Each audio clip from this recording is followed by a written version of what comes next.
Muchas gracias por la invitación.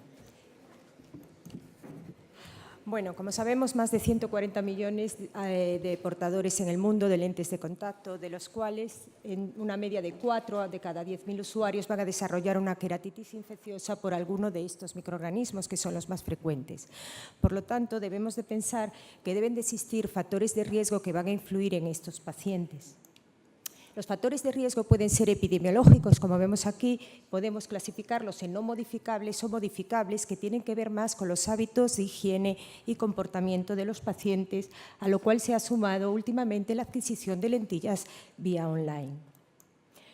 Dentro de los factores no modificables, sabemos que existen ciertos estudios hechos en Estados Unidos, multicéntricos y avalados por la FDA, donde concluyen que el 99% de los portadores de lentes de contacto van a desarrollar en algún momento de su vida algún factor de riesgo.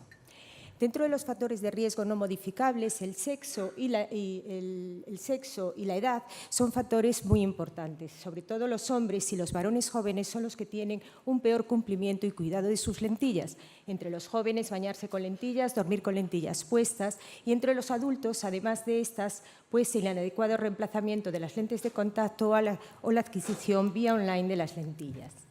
Con respecto a los factores modificables, de riesgo modificables, todos conocemos los que hemos dicho anteriormente, y este estudio demuestra que existe un riesgo relativo a desarrollar queratitis infecciosas en las lentillas, sobre todo, por ejemplo, el porte nocturno, las ausencias de visitas al oftalmólogo, usar soluciones blancas, etc. Bien. Todos sabemos que el uso prolongado de lentes de contacto produce un daño en el epitelio por todas estas características que vemos aquí. También, a pesar de que existen lentes adecuadas para dormir con ellas, son de silicona, porosas, permiten la entrada de oxígeno. Sin embargo, la utilización de lentillas no apropiadas para esto producen hipoxia, inflamación y una manipulación inadecuada al tratar de sacar la lentilla por la sequedad sobre un epitelio ya alterado, podemos producir abrasiones y, por lo tanto, entrada de microorganismos. También sabemos que existen ciertos factores de riesgo en la higiene y manipulación, como vemos aquí. Las adaptaciones inadecuadas de las lentillas, si son demasiado móviles, si son demasiado apretadas, también suponen una merma de las defensas y un incremento de las infecciones, o el uso prolongado del reemplazamiento de las lentillas y de los estuches habitualmente se relacionan, según nos dicen los fabricantes, con alteración del polímero y, por lo tanto, la adherencia de sustancias y la penetración de líquidos y consecuentes alergias. Bien, pero existen otros factores de riesgo no epidemiológicos, como son el tipo de lentes de contacto. Por ejemplo, este estudio demuestra sobre 367 portadores de lentes de contacto con tipos, marcas y usos diferentes, donde las lentillas rígidas tienen menos probabilidad a producir queratitis infecciosa sobre las lentes blandas de uso extendido. Y parece ser que la interacción entre la lente de contacto y la superficie ocular juega un papel importante.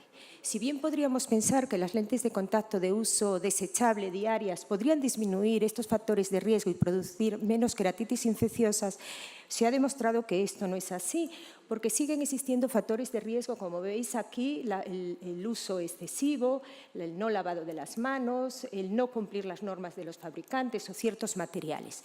Lo que sí ha disminuido es el riesgo de infecciones graves. Otros factores son el material. Por ejemplo, las lentes hidrogel convencional, las lentes blandas, sabemos que favorecen la hipoxia, dañan mucho más el epitelio y, por otra parte, producen expresión de factores inflamatorios que van a mermar las defensas de la superficie ocular, que a su vez, asociado al porte extendido que disminuye el volumen en la composición de la lágrima, vamos a acentuar más esa merma de las defensas. Si bien teníamos gran esperanza para las lentes de silicona hidrogel porque disminuye la inflamación, son más fáciles de adaptar, transmiten mejor el oxígeno, sin embargo, ciertos estudios han demostrado que no ha disminuido la queratitis infecciosa en estas lentillas, sino que al revés, parece que favorecen más y se adhiere más y se desarrolla más el biofilm, sobre todo para microorganismos como la pseudomonas o el Staphylococcus coagulasa negativo. También sabemos que las soluciones tienen gran importancia en estas infecciones. Sabemos todos el gran brote de queratitis filamentosa que desarrolló relacionándose con ciertos líquidos de las lentillas o otro brote de queratitis por acantomoeba que hubo en Chicago, aunque esta se relacionó más con la traída del agua, pero también estuvo involucrado el tipo de lentillas. Y en la actualidad varios estudios han demostrado que soluciones con biguanida son menos eficaces sobre el biofilm bacteriano de las lentillas que los peróxidos y las biacidas como el poliquaternium o la dietilemida, que tienen una acción esta antibactericida y esta antifúngica y antiparasitaria. Y estas dos sustancias se hallan en el líquido Optifree, por ejemplo. También hay que recalcar que la actividad antifungicida se reduce con con condiciones de temperaturas y humedad elevadas, y que además el escaso o la ausencia de recambio de líquidos en los estuches disminuye la eficacia de estos líquidos. Por lo tanto, para concluir, diremos que los factores de riesgo epidemiológicos asociados al desarrollo de queratitis infecciosas son independientes del tipo de lente de contacto, siendo los varones y especialmente los adultos jóvenes los más propensos para ello. El uso de lentes de contacto desechables de uso diario no han reducido la incidencia de queratitis, aunque sí su gravedad. Los nuevos materiales, como el silicona hidrogel, mejor tolerados y con menor índice de inflamación, pues bueno, se favorecen más el crecimiento de bacterias y de biofilm tanto en los estuches como en las propias lentes. Y qué decir que las soluciones limpiadoras no son infalibles contra las infecciones, sobre todo si realizamos una mala utilización, es decir, un relleno de los estuches cuando tienen líquidos y una conservación inadecuada, que son riesgos de queratitis infecciosa. Muchas gracias.